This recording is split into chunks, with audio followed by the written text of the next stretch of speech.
All right, today we are diving into something really dark. We're talking about a ritual, a summoning, and the chilling, world-altering consequences that follow. This is the story of how a system of control evolves into an architecture of absolute, total apathy. Let's get into it. So think about this for a second. It's a classic problem, right? You've got an enemy, and the more you fight them, the stronger they get. You build a wall, they just learn how to climb. So what do? How do you actually win a fight when the very act of resisting just fuels your opponent? And there it is. The answer is, you don't break the fighter. No, you make them forget there was ever a fight to begin with. It is a completely terrifying and, as we're about to see, brutally effective strategy. So, why would someone resort to something so extreme? Well, it all kicks off because of a single, critical failure. A flaw in the system run by this entity we know as Mr. Sinos. And this one little crack threatened to bring his whole house of cards tumbling down. Here's the situation. A figure, known only as the New Man, somehow managed to hack the system, to escape Sinos's bargain. And the key? It was memory. He held on to what's called the Anstos. That's the German word for the impetus, the obstacle, the core of the struggle. By remembering the climb, he found a way out. And here's the real kicker. His escape isn't just a one-time thing, it's a precedent. It's now a blueprint for anyone else with enough will, any righteous soul, to follow. So, to plug this hole for good, Sinos can't just rely on his usual bag of tricks, his corporate power, his institutional control. Nope. He has to reach back for something way older, something much more primal. He needs a whole different kind of magic. And the fuel for this magic is something called crimson energy. Now think of this as, well, the metaphysical essence of stagnation. It's the spiritual power you get from a comfort so absolute, it becomes a kind of living death. It's the perfect weapon against ambition and struggle. Sinos takes this crimson light, this energy of pure ease, and he uses it to perform a summoning. But he isn't calling up some random demon from a book. No, he's summoning the raw, primal archetype of his own being. And that form, it's the Black Poodle from Goethe's Faust. Now, if you know the story, you know how heavy that reference is. The poodle is the first form the demon Mephistopheles takes. It's the symbol of profound, cosmic evil, hiding the most harmless, unassuming package. But this creature is way more than just a clever literary reference. It is the perfect, living avatar for Sinos's ultimate goal. It is the walking, breathing embodiment of the apathy he wants to inflict on a universal scale. I mean, this description just nails its bizarre nature. It's not a creature of flesh and blood. It's a beast of hollow geometry, like its very form is held together by a kind of philosophical gravity that just pulls spirits down. It's the ultimate spirit of denial, but it's cloaked in the most disarming form you could imagine. A cute little poodle.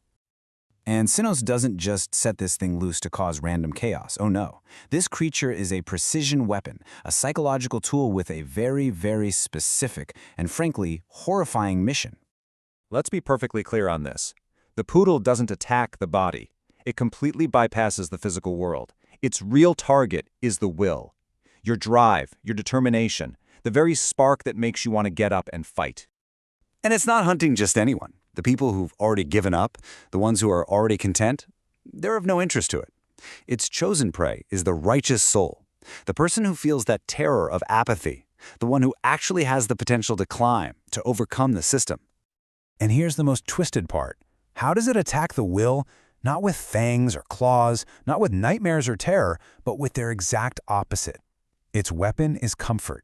Pleasant dreams, little poisons of ease that distract your spirit until, eventually, you willingly put on your own leash. So, how does this all actually work? Well, it all comes together in a process they call the harvest. It's a systematic campaign to neutralize any potential threats by erasing the very memory of what it means to fight. The core idea here is what's called the anti-onstos. The philosophy is simple. Our identity, our very sense of self, our ego, it's forged in the fire of adversity, right? We are defined by the obstacles we overcome. So what happens to your self if you remove the memory of those obstacles? Let's break this down because it is terrifyingly methodical. First, the hunt. The poodle finds a target and it zeroes in on their memories of struggle. Second, consume. It literally eats the memory of every challenge, the pain, the trauma, sure, but also the glory, the feeling of triumph. And finally, the most insidious step, replace. In that empty space it leaves behind, it plants a fake history, a memory of a life where there was never any conflict, only comfort. And the result of this? It's absolutely devastating. The person isn't killed. They're just hollowed out. They become this remnant of a person, believing they were always safe, always comfortable, with zero memory of or desire for the chaos of the climb. Okay, so what does Sinos do with all of this stolen spiritual energy? This harvest isn't just about getting rid of threats. It's about building something much, much bigger. You see, when the poodle returns, just gorged on the stolen resilience of its victims, Sinos absorbs that power directly. And this is the moment of critical transformation. He's no longer just a broker making deals on the side. He becomes the actual architect of reality itself. This stolen energy becomes the fuel for his entire machine of control. It powers the soothsayer's algorithms that keep time from moving forward. It reinforces the thieves' illusions that trick people into thinking they've already won. It literally strengthens the bars of the global cage of contentment. And with that, Sinos achieves his ultimate, chilling victory. He creates a world where the very desire to strive, to want more, to overcome, it isn't just suppressed, it becomes biologically impossible. And this quote, man, it just perfectly captures the totality of this loss. The spirit of Excelsior, that fundamental human drive for ever upward. It's been consumed. It's not just gone, it's been digested and turned into fuel for the very system designed to make sure it can never exist again. So that leaves us with a really unsettling question to chew on. If we are the sum of our struggles, our wins, our losses, what's left of a person, or an entire world, when the memory of the climb itself is gone? What are we without our story?